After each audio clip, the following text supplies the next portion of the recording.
আসসালামু আলাইকুম। আমি শাওন ইসলাম আছি আপনাদের সাথে। আজকে আমরা ১.২ অনুশীলনী, এটা বিষয়টি হচ্ছে ষষ্ঠ শ্রেণী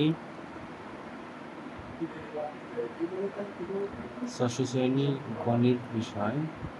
সেখানে ১.২ অধ্যায়ে বিভাজ্যতা বিভাজ্যতা নিয়ে আলোচনা করব। মানে হচ্ছে বিভাজিত বলতে যে কোনো একটা সংখ্যা আছে, ওই সংখ্যাকে অন্য সংখ্যা দ্বারা ভাগ করা যায় কিনা।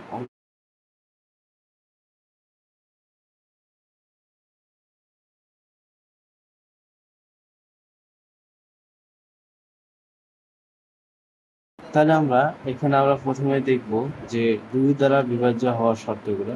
২ দ্বারা বিভাজ্য হওয়ার শর্ত। তাহলে ২ দ্বারা বিভাজ্য বলতে এখানে প্রথম চিন্তা করতে হবে বিভাজ্য জিনিসটা কি। বিভাজ্য মানে কি, কোনো একটা সংখ্যা আছে ১০, একে আমি ৫ দ্বারা ভাগ করব। তাহলে ভাগ করলে ৫ দিয়ে কোনো ১০ হয়, সেক্ষেত্রে ভাগশেষ হচ্ছে ০। তাহলে ভাগশেষ যদি ০ হয়, সেক্ষেত্রে এই ৫ দ্বারা কি ১০কে বিভাজ্য করা যায়। এটা হচ্ছে কি বিভাজ্যতা, যেখানে কি ভাগশেষ ০ হবে। এটা আমাদের মেন শর্ত। আচ্ছা, তাহলে আমাদের এখন টার্গেট হচ্ছে গিয়ে যে ২ দ্বারা বিভাজ্য হবে এমন সংখ্যা নির্ণয় করা। তাহলে আমরা যদি ২ দ্বারা কতগুলো অঙ্ক যদি গুণ করি, সিরিয়ালি যে ২ দ্বারা ০ গুণ করি, তাহলে আসবে ০। তারপরে ২ দ্বারা যদি ১ গুণ করি, মানে ২ এর ঘরে নামত হিসাবে নিতে পারো ২, ২ গুণন ২ করলে হবে ৪, তারপরে ২ গুণন ৩ করলে হবে ৬, তারপর ২ গুণন ৪ করলে হবে ৮, এরপর যার হিসেব করি ২ গুণন ৯ করলে হবে ১৮, ২ গুণন যদি অঙ্ক তো শেষ, তার মানে আপাতত দরকার নেই। এটা আমরা সব ক্ষেত্রে দেখতেছি যে ২ দ্বারা গুণ করলে সে সব ক্ষেত্রে ০ অথবা কি জোড় সংখ্যা আসতেছে।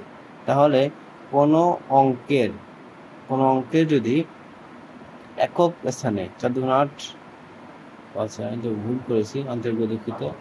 এখানে হচ্ছে আন্তরিক দুঃখিত ভুল লেখার জন্য ৪, এখানে হচ্ছে ৫, ৫ এখানে ১০, তারপর ২ গুণন ৬, তাহলে আসছে ১২, এবং ২ গুণন এখানে আছে ৭, সেখানে হচ্ছে ১৪, এবং ২ গুণন এখানে হচ্ছে ৮, আসছে হচ্ছে ১৬, তারপর এখানে আমাদের আসছে ২ গুণন ৯, এবার আসলো ১৮, এবং ২ গুণন ১০, সেক্ষেত্রে আসছে হচ্ছে ২০। আচ্ছা, এই যে সংখ্যা হয়ে গেছে, এটা বাদ দিলাম। তাহলে আমরা হিসাব করি যে ২ দ্বারা যখন আমি সবসময় গুণ করতেছি, তখন আমি সবসময় একই ঘরে কি জোড় সংখ্যা পাইতেছি, জোড় ৬ জোড় ৮ জোড়, এখানে ০ জোড় ২ জোড় ৪ জোড় ৬ জোড় ৮ জোড়। তাহলে হচ্ছে ২ দ্বারা বিভাজিত তখনই হবে যখন কি কোনো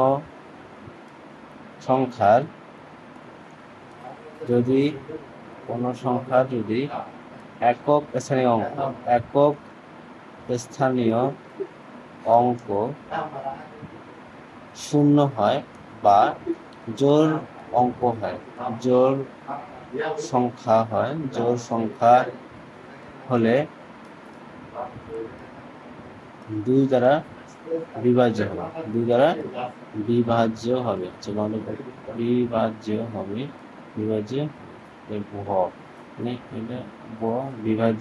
হবে। আশা করি আপনারা বুঝতে পারছেন এই জিনিসটা। তাহলে আমরা এরপরে দেখতে যাই যে ৪ দ্বারা বিভাজ্য হওয়ার শর্ত কি। ৪ দ্বারা বিভাজ্য হওয়ার শর্ত, ৪ দ্বারা বিভাজ্য হওয়ার শর্ত। তাহলে ৪ দ্বারা যদি বিভাজ্য হতে হয়, সেক্ষেত্রে আমরা কি করতে পারি সেটা দেখি।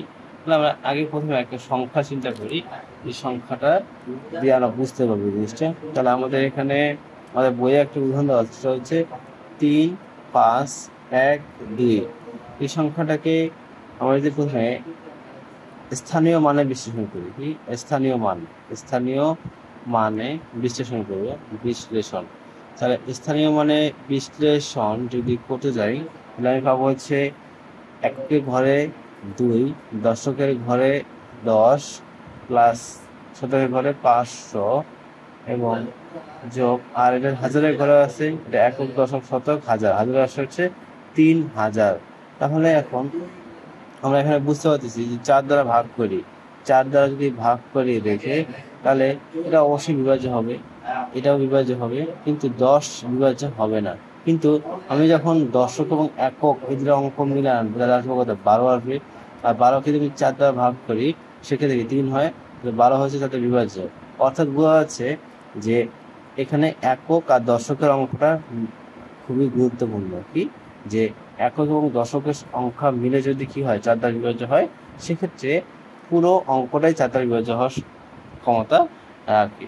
তাহলে সেক্ষেত্রে আমরা বলতে পারি, আবার যেমন হয়তো যে এখানে দুটো অঙ্কই শূন্য হয়, যেমন সাপোজ 500, তাহলে এটা কিন্তু 4 দ্বারা ভাগ করা যায়। কিরকম? 4 দ্বারা ভাগ করলে এখানে আসছে 4×5=100 হয়, তাহলে এখানে 500 যদি আছে, তাহলে হচ্ছে 4×125, এখানে 125 দেই, তাহলে এখানে আসবে হচ্ছে 500। আচ্ছা, এটা একবারে করে ফেললাম, দুঃখিত। আমি এখানে একটা হবে 4 অক্ষে 4, তাহলে 4 হবে, থাকে 1, 10, 4 2 8, তারা আসে হচ্ছে 2। তারপর এখানে যদি আমি দেখি, আচ্ছা 2 2 আর একে শূন্য আছে, তাহলে শূন্যটা এখানে আসলো, তাহলে 4×5=20, এই শূন্য, তাহলে এখানে আছে শূন্য আসছে, তাহলে ভাগশেষ শূন্য হওয়া মানে হচ্ছে সংখ্যাটা কি 4 দ্বারা বিভাজ্য। তার মানে হচ্ছে যে কোনো সংখ্যা যদি কি হয়, যে কোনো সংখ্যার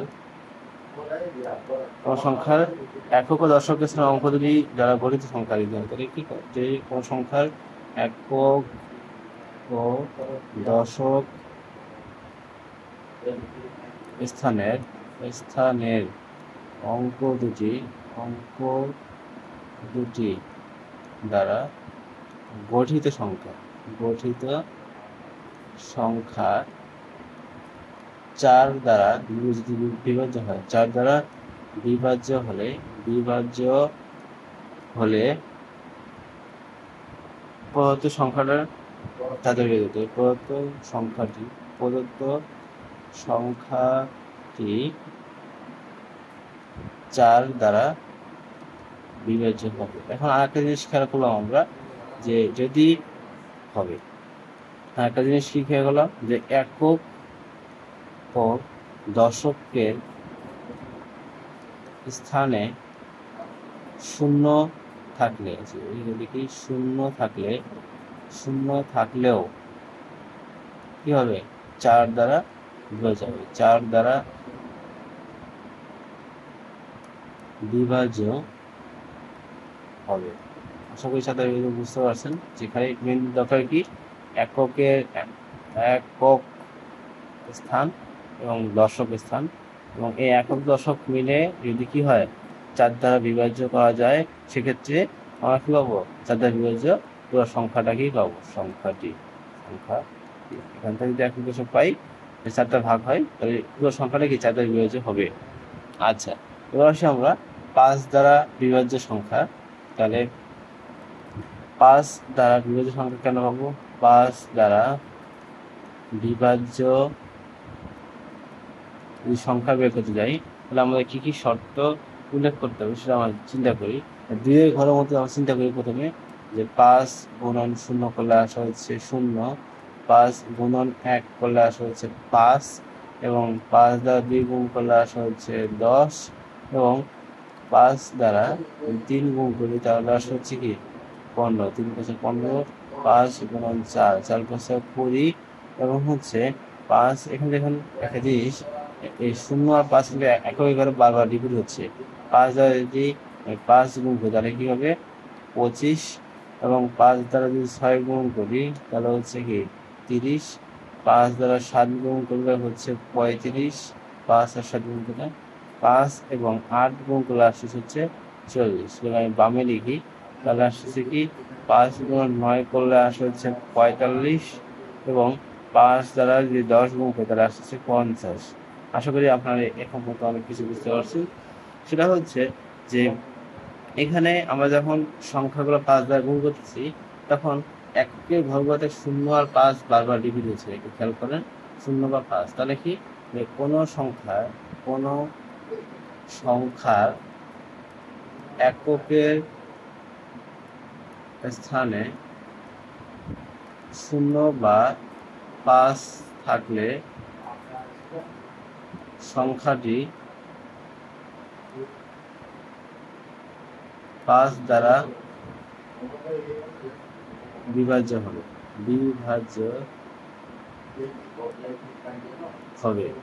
আচ্ছা, আশা করি আপনারা বুঝতে পারছেন। এবার আমরা আসি যে 3 দ্বারা বিভাজ্য হওয়ার শর্ত। 3 দ্বারা বিভাজ্য হলে কি হবে? আচ্ছা, 3 দ্বারা বিভাজ্য হওয়ার ক্ষেত্রেও আমরা ওই সেম ভাবে 4 দ্বারা বিভাজ্য করছি, সেখানে কি আমরা স্থানীয় মান বিশ্লেষণ করছি, এখানেও সেই স্থানীয় মানের বিশ্লেষণ করব, করে আমরা বোঝার চেষ্টা করবো যে এখানে আসলে 3 দ্বারা বিভাজ্য হয় কি হয় না। তাহলে এখানে যদি আমরা একটা জিনিস খেয়াল করি, সেটা হচ্ছে 3 দ্বারা বিভাজন, 3 দ্বারা সুবিধা হবে। 3 দ্বারা বিভাজ্য। আচ্ছা, যদি কোনো নয়েজ শোনা যায় তো সেটাকে আপনারা একটু মনোযোগ না দিয়ে আমার কথাটা একটু মনোযোগ দেওয়ার চেষ্টা করেন। যদি হলে থেকে আমি রেকর্ড করতেছি, তো আশেপাশে রেকর্ড হতে পারে। আমরা এবার চলে আসি যে একের সংখ্যা আছে 147। তাহলে আমাদের এখানে স্থানে বিশ্লেষণ করি, তাহলে এখানে আছে হচ্ছে 7, এখানে আসে হচ্ছে 40, আর এখানে অঙ্ক আসে হচ্ছে 100 আছে। তাহলে আমি 7 রাখি, 40 কে আমি যে অঙ্ক আছে 4, এই 4 যদি রাখতে চাই সেক্ষেত্রে আমি কি লিখতে হবে? 36 লিখতে হবে। তাহলে আমাদের কি 40 হবে। একসঙ্গে 1 রাখতে চাই, তাহলে 1 প্লাস 99 লিখতে হবে। তাহলে হবে কি 99 প্লাস 1 হলে 100। তাহলে আমরা দেখি যে আসলে এই 36 কি 3 দ্বারা বিভাজ্য কিনা। তাহলে কি আমরা নিই যে 3 দ্বারা বিভাজ্য হলে হতে পারে কি হবে যে 36 এখানে দেই 3 অঙ্কে 3 শূন্য আসে, এখানে আমি 6 নামাই, তাহলে 3 2 6, তাহলে হয়ে গেল, তাহলে এখানে হচ্ছে 0। আচ্ছা, তাহলে এখানে 12 আসছে। তাহলে আমি যদি 3 দিয়ে দিতে চাই তাহলে সেক্ষেত্রে এখানে লিখতে পারি যে 3 3 9 4 লং 36। এটা তার সাথে যোগ হচ্ছে কি 4, এটা পেলাম। আচ্ছা, 99 ক্ষেত্রে তো আমরা বুঝতেই পারছি যে এখানে 3 গুণ 11 33, এবং তার সাথে আর একটা 3 গুণ করতে 99 যোগ 1। তাহলে এখানে আমাদের মোটামুটি এই সংখ্যাগুলো কি 3 দ্বারা বিভাজ্য। সেক্ষেত্রে আমরা যদি এখানে এককের মানগুলো দেখি, যে একক দশক শতকের যে শ্রেণীমানগুলো আছে 7, 4 আর 1, এদেরকে এরা কিন্তু কেউ 3 দ্বারা বিভাজ্য নয়। তবে এই 7, 4 আর যদি 1কে যোগ করি, তারা আসছে আমাদের কি যে 7 4 11, 1 12, 12 কিন্তু আবার 3 দ্বারা বিভাজ্য, 4 হবে। তাহলে 12 হচ্ছে 3 দ্বারা বিভাজ্য। এর মানে হচ্ছে যে এই সংখ্যাটা এই 147 যা আছে সেটা কি 100, অর্থাৎ সুতরাং 147 3 দ্বারা বিভাজ্য হবে। কেন? যদি ভাগ করে দেখাই, 147 ভাগ 3 সেক্ষেত্রে আমি 3 2 3 4 12, 3 4 12 1 2 ঘর নেই, মানে 1 ঘর হবে না। তাহলে এখানে 2 থাকে 27, 3 লং 27, এই যে 3 দিয়ে বিভাজ্য হলো। তাহলে এখানে শর্টকাটটা হচ্ছে কি যে সংখ্যা থাকবে, দেখো এইটা 1 যোগ 4 যোগ 7, এর যোগফল হচ্ছে কত 12, যা 3 দ্বারা বিভাজ্য। তাহলে এক্ষেত্রে আমরা বলতে পারি যে সংখ্যার কোনো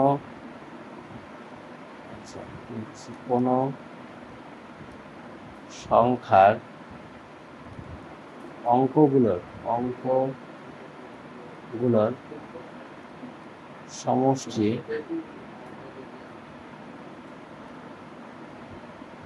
3 দ্বারা যদি বিভাজ্য হয় সেক্ষেত্রে সংখ্যাটি 3 দ্বারা বিভাজ্য হবে। আশা করি এটা বুঝছি। এখানে শর্টকাট মেন কথা কি, যে অঙ্কগুলো আছে সেই অঙ্কগুলো 3 দ্বারা বিভাজ্য হলেই তাহলে হবে। এখানে একটা সংখ্যা দেখাই 148। এই যে সংখ্যাটা আছে এখানকার যে অঙ্কগুলো যোগ করি 1 যোগ 4 যোগ 8, তাহলে এখানে আসে কত 4 8 12, 12 1 13, তাহলে হচ্ছে 13। 13 কিন্তু 3 দ্বারা বিভাজ্য নয়, তাহলে কি এই সংখ্যাটা 3 দ্বারা বিভাজ্য নয়। আশা করি এখন খুব সহজেই 3 দ্বারা বিভাজ্য নয়। আশা করি এখন সহজে 3 দ্বারা বিভাজ্য হবে কি হবে না সেটা আপনারা বের করতে পারবেন। আচ্ছা, এরপর আমরা আসি যে 6 দ্বারা বিভাজ্য হবে কিনা। যে 6 দ্বারা বিভাজ্য যদি হতে চায়, 6 দ্বারা বিভাজ্য, বিষয়টা হচ্ছে 6 একটা কিন্তু যৌগিক সংখ্যা, তাই না, মৌলিক সংখ্যা নয়। তাহলে এই 6 আসে কি 2 গুণ 3 করলে কি হয় 6 হয়। তাহলে 2 বা 3 দ্বারা যে সংখ্যাগুলো বিভাজিত হয় তাহলে কি 2 ও 3 দ্বারা উভয় সংখ্যা দিয়ে বিভাজিত হতে হবে আর কি। 2 ও 3 দ্বারা, আচ্ছা বাংলিশ হয়ে গেল, একবার লিখি যে 2 ও 3 দ্বারা যদি ভাগ হয় দ্বারা বিভাজ্য হলে হবে 6 দ্বারা বিভাজ্য হবে। এমন একটা সংখ্যা যদি আমার থাকতো তাহলে খুব ভালো হইতো। তাহলে সংখ্যা আমার দরকার ফাইন্ড আউট করা যায় কিনা এরকম একটা যে আচ্ছা দেখি 21 একটা আছে অঙ্কে, 21 এটা যায় কিনা।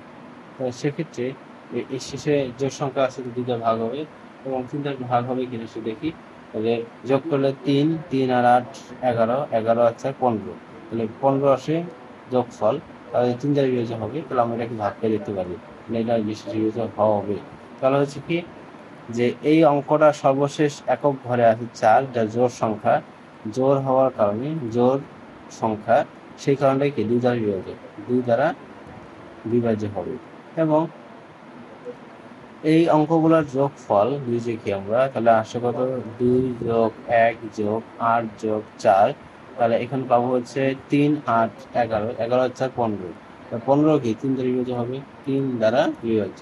তাহলে আমরা এখন এটাকে 6 দ্বারা বিভাজ্য হওয়ার কথা, আমরা এখন চেক করি যে 21 8 4, এটাকে আমরা যদি 6 দ্বারা ভাগ করার চেষ্টা করি তাহলে কি 318, 318 2 গুণ দিলাম তাহলে 3, আর এখানে 38, 6 6 36, তাহলে হচ্ছে 2 থাকে, 2 আর 4 নেমে আসলে তাহলে আসে হচ্ছে কত 4 6 24, 24 লিখি, ভাগশেষ 0, এই ভাগফল পেয়ে গেছি। এবং তাহলে কি 6 দ্বারা বিভাজ্য হয়েছে। তাহলে আমরা বুঝতে পারছি যে 2 দ্বারা বিভাজ্য হতে হবে এবং 3 দ্বারা বিভাজ্য হলে তখনই সংখ্যাটা কি হবে 6 দ্বারা বিভাজ্য হবে। তাহলে এটা বুঝতে পারছেন আপনারা। আচ্ছা মাশাআল্লাহ। এখন আমরা এরপরে আসি, এরপরে আমাদের একটা বিভাজ্য শর্ত হচ্ছে 9 দ্বারা বিভাজ্য, যে 9 দ্বারা বিভাজ্য, 9 দ্বারা যদি বিভাজ্য বোঝাই বিভাজ্য, 9 দ্বারা বিভাজ্য হওয়ার ক্ষেত্রে শর্তগুলো কি কি সেটা যদি আমরা দেখি তাহলে আমরা দেখবো সেম ভাবে যে এটাকে আমরা 3-এর ঘরের সাথে তুলনা করতে পারি, একই রকম মেথড আর কি।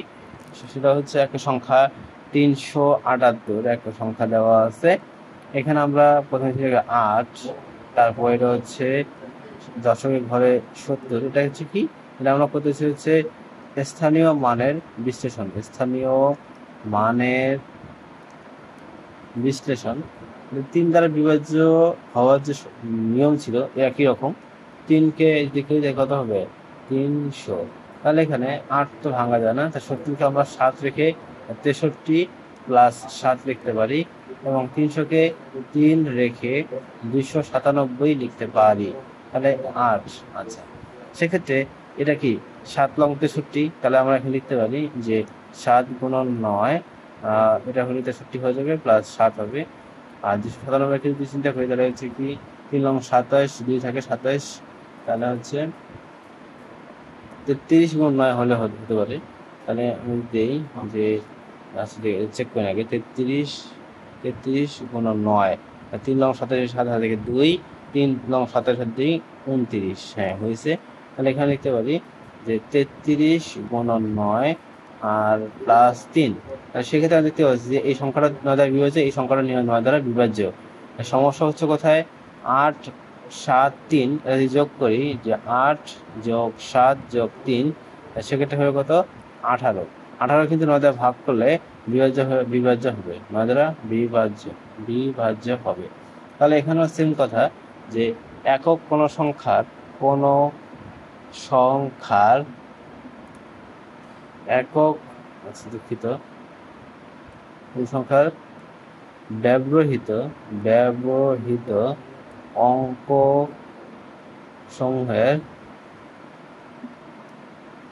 সমূহের যোগফল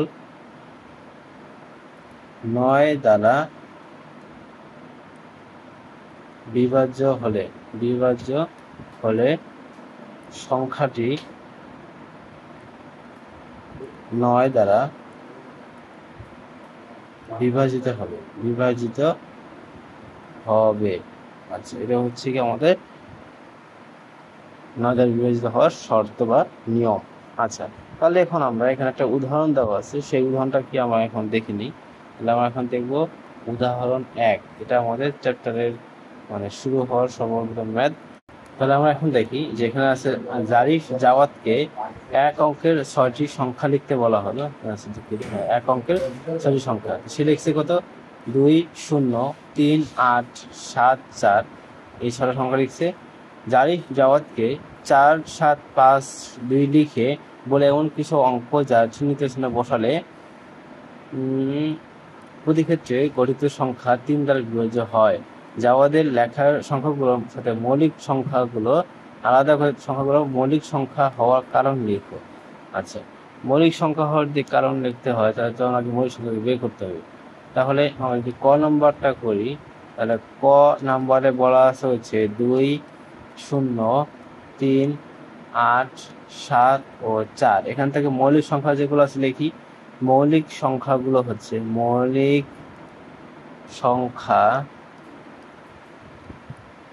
সংখ্যাগুলো হলো 2 একটা, 3 একটা এবং 7 একটা, এই তিনটাই আছে।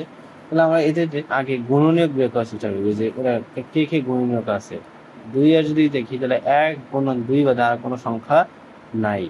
আচ্ছা, তারপর আমি যদি 3 দেখি, 3 এর মধ্যে 1 গুণন 3 বাদে অন্য কেউ নাই। আবার 7 এর ক্ষেত্রে 1 গুণন 7 বাদে আর কেউ নাই।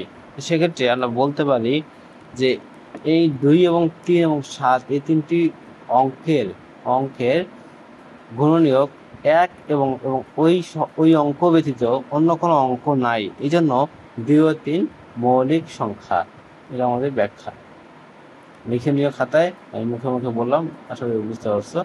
আচ্ছা, এবার আসো খ নম্বরে হচ্ছে যে বলছে দেখাও যে জাওয়াদের লেখা অঙ্কগুলো দ্বারা গঠিত বৃহত্তম ক্ষুদ্রতম সংখ্যার বিয়োগফল 9 দ্বারা বিভাজ্য। আচ্ছা, জাওয়াদের লেখা অঙ্কগুলো থেকে কি করতে হবে? একটা বৃহত্তম অঙ্ক হইতে হবে, ক্ষুদ্রতম অঙ্ক গঠন করতে হবে, তারপর বিয়োগফল বের করে তাকে 9 দ্বারা বিভাজ্য হচ্ছে কিনা সেটা আমাদের জাস্টিফাই করতে হবে। আচ্ছা, তাহলে আমরা এখানে সংখ্যা মুছে ফেলাম, দুঃখিত। আচ্ছা, তাহলে এখন লিখতে পারি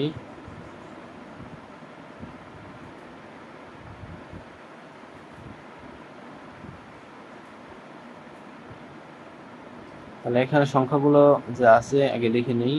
সেটা হচ্ছে 2 0 3 8, তারপর 7 ও 4। এই অঙ্কগুলোকে আমি দিই মানের অধক্রম অনুসারে, আগে বড় সংখ্যা তারপর ছোট সংখ্যা লিখি। মানের অধক্রম অনুসারে যদি দেখি, দেখি 8 সব থেকে বড়, 8, তার থেকে ছোট 7, তার থেকে 4, তার থেকে 3, তার থেকে 2, তার থেকে 0। তাহলে বৃহত্তম সংখ্যা হচ্ছে 8 7 4 3 2 0। আর ক্ষুদ্রতম যদি লিখতে চাই সেক্ষেত্রে হবে যে আগে যদি 0 লিখি তাহলে সমস্যা, কারণ কেন 0 লিখতে লিখি 5 অঙ্ক হয়ে যাবে, 3 4 এবং 7 8। সেই জন্য আমরা কি করবো, 5 অঙ্ক না হওয়ার জন্য 2টাকে সামনে দিব, 0টাকে পরে দিব, 2 0 হয়ে গেল। এখন আমাদের কি করতে হবে, এটা বিয়োগফল বের করতে হবে। তাহলে বিয়োগফল বিয়োগ চিহ্ন দিতে হবে। তারপর 8 2 লাগে, হাত থাকে 1, 1 7 আর 1 8, 8 থেকে 12 লাগে 4, হাত থাকে 1 5, 13 করতে 5 থেকে লাগে হচ্ছে 8, 8 5 13, হাতে থাকে 4, 4 4 0, 0 থেকে 7 লাগে 7, তারপর 7 আসে না, 2 যখন লাগে তখন আসে না। আচ্ছা 2 আছে 8 করতে লাগে 6, আশা করি এটা হচ্ছে বিয়োগফল, যে 6 7 0 8 4 2। তাহলে এই সংখ্যাটা কি 9 দ্বারা বিভাজ্য কিনা এটা আমাদের বের করতে হবে। তো 9 দ্বারা বিভাজ্য হওয়ার শর্ত হচ্ছে যে এই সংখ্যাটার অঙ্কগুলোর যোগফল 9 দ্বারা বিভাজ্য কিনা। তাহলে 6 যোগ 7 যোগ 0 যোগ 8 যোগ 4 যোগ 2, অঙ্ক সময় যোগফল কত আসে? 6 7 13, 13 আর 8 21, 21 আর 21 25, 2 27, 27 যদি ভাগ করি, 27 কিন্তু 9 দ্বারা ভাগ করা যায়, এটা জানি, 3 লং 27, তাহলে এটা ভাগফল 0। তাহলে হচ্ছে যদি এই অঙ্কগুলো যোগফল 3 দ্বারা 9 দ্বারা বিভাজ্য হয়েছে, তাহলে সংখ্যাটি 9 দ্বারা বিভাজ্য, বা সংখ্যা না লিখে বিয়োগফল 9 দ্বারা বিভাজ্য, বিয়োগফল। আচ্ছা এরপরে প্রশ্ন আছে যে চিহ্নিত স্থানে বলছে যে বক্স চিহ্নিত যেখানে আছে, এই বক্স চিহ্নিত স্থানে কোন কোন অঙ্ক বসবে তা নির্ণয় করতে হবে। কি সেক্ষেত্রে কি 3 দ্বারা বিভাজ্য হবে। 3 দ্বারা বিভাজ্য শর্ত হচ্ছে কি, যে অঙ্কগুলো বসাবো তার অঙ্কগুলো যোগফল 3 দ্বারা বিভাজ্য হওয়ার মতো হইতে হবে। আচ্ছা তাহলে এখানে আমাকে অঙ্কটা লিখে নেই। লিখি গ, তাহলে গতে সংখ্যাটা আছে এরকম যে 4 7 5 একটা বক্স এবং 2। এখানে উপস্থিত অঙ্কগুলো যোগফল লিখি আমরা, যে উপস্থিত অঙ্কগুলো যোগফল হচ্ছে 4 যোগ 7 যোগ 5 যোগ 2। তাহলে এখানে আমাদের হবে কত? 11 16 2 17, 17 হচ্ছে আমাদের যোগফল। 4 7 11, 11 আর 5 16, 16 দিয়ে 18। আচ্ছা দুঃখিত আন্তরিকভাবে। আচ্ছা তাহলে এখানে হচ্ছে 18। এই 18 সংখ্যাটা তো অলরেডি 3 দিয়ে বিভাজ্য, এখানে কি সংখ্যা যুক্ত যাতে 18 সাথে যোগ করলে সেটা কি হয় 3 দ্বারা বিভাজ্য হয়। তাহলে 18 সাথে আমি যদি 2 যোগ করি 20 হয়, 20 3 যোগ হয় না। তাহলে এখানে আমার লেখা যেতে পারে 18 যোগ 3 করলে 21 হয়, 3 দ্বারা বিভাজ্য, 3 দ্বারা বিভাজ্য। আচ্ছা তারপর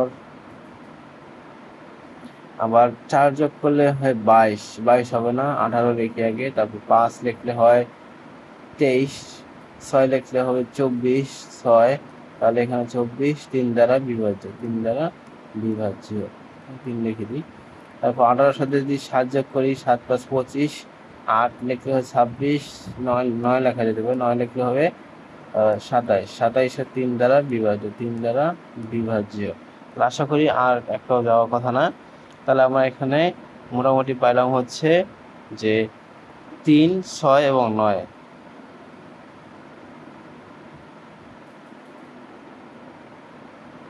এখানে আমি 3 বসাই, তাহলে 21 বিভাজ্য হবে। এখানে আর একটা জিনিস বোঝার চেষ্টা করি, যে এখানে যদি 0 দেই তাহলে এটা কি, এই সংখ্যাটা হচ্ছে 3 দ্বারা বিভাজ্য, এই 3 দ্বারা বিভাজ্য হয়। তা 3 দ্বারা বিভাজ্য হওয়া মানে হচ্ছে এখানে আমি যদি একটা 0 বসাইতাম, 18 যোগ 0, তাহলে কি 18ই আসে, সেক্ষেত্রে কি বিভাজ্য। তাহলে এক্ষেত্রে আমরা 0 3 অথবা 6, এই 3 আসছে কেন 6 অথবা 9 ব্যবহার করতে পারবো, ব্যবহার করতে পারো। আশা করি আজকে ভিডিওটা আপনারা বুঝতে পারছেন। যদিও নয়েজ ছিল, নয়েজ থাকার জন্য আন্তরিকভাবে দুঃখিত। আমি হলে থেকে ভিডিও করতেছি এবং হচ্ছে মাইক্রোফোনটা একটু সমস্যার কারণে আমি আলাদাভাবে রেকর্ড করে ভিডিওর সঙ্গে ইনক্লুড করেছি, ফলে সিনক্রোনাইজিং প্রবলেম হতে পারে, যে ভিডিও আগে চলে গেছে এবং ভয়েস পরে আসতেছে।